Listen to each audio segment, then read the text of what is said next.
And what's up guys? Ito na naman, nagbabalik na naman tayo sa ating running vlog dahil nga medyo na-busy tayo and medyo nag-silent mode or nag-low-key mode muna tayo nung mga nakaraang araw. Kaya ito, balik na naman ako sa aking pagbibideo ng aking mga fitness journey. So, samahan nyo ko ngayong araw na tumakbo at mag-explore na naman ng mga panibagong ruta na aking tatakbuhin ngayon. Tara, let's go!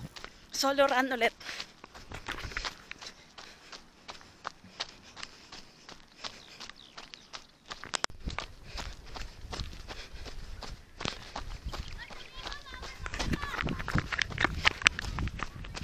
Napunta tayo dito. Saan mapapunta to? Explore. Goodbyes. Let's go. Uy, may bagong liblib tayong daan na nakita. Saan kaya ito patungo? Oh, ba't may bahay dyan? Gagi. Makapag-trail naman na tayo. Ano pa, may kalsada naman. Saan to?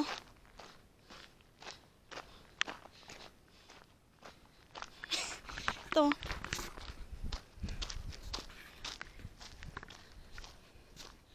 Moldex. Ito kaya yon? Tama ba ako? May ganito na dito? Baka mabaril tayo dyan. Ay nako. Hindi ko na saan pa uwi. Chares. Ayun yung bahay doon. Malayo pa, gagi. Yung Strava ko nagloko pa. Wala bang inuminan dyan? Karong timing, di tayo nakapagdala ng inumin. Ano to? Farm? Farm na.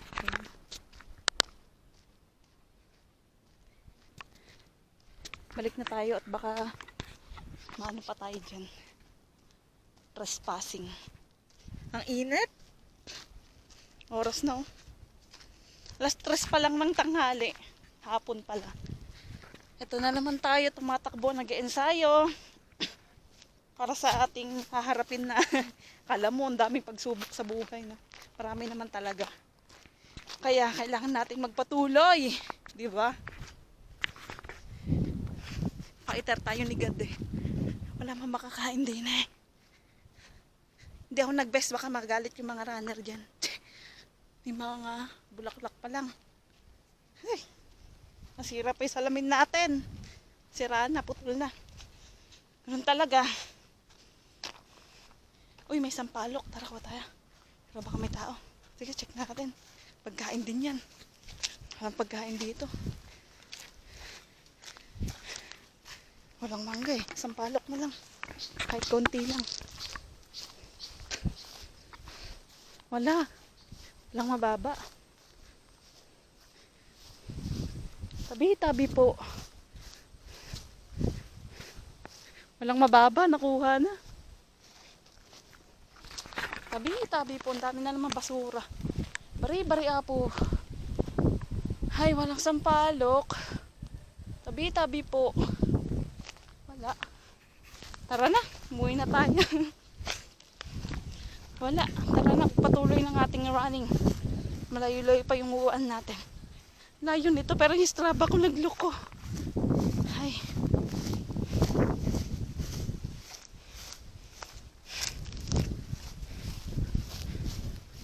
Presko dito ah. Pero tara na. Uwi na tayo. Ito yung dinaanan ko. Napakaliblib ngayon lang napunta dito. Pero dito lang din yan gawin sa amin. Nahanap ko lang daan na may shortcut. Pero wala pala. Kaya uwi na ako. Pagpatuloy ko na yung pagtakbo ko. Walang jeep dito. Kunti pa lang. Let's go. Ingat. Keep running and enjoy your journey. Tumatakbo na naman siya. 41 pa lang. At ayun nga, habang nga din ako ay pauwi na nga din ay for the first time natin makakapulot ng datong sa daan, yung medyo malaki-laki ba. Pero hindi naman ganun kalaki, sakto nga lang din. Pero for the first time, ayun nga. And share ko na nga lang din sa next vlog kung ano yung nabili ko sa perang yun. Bye!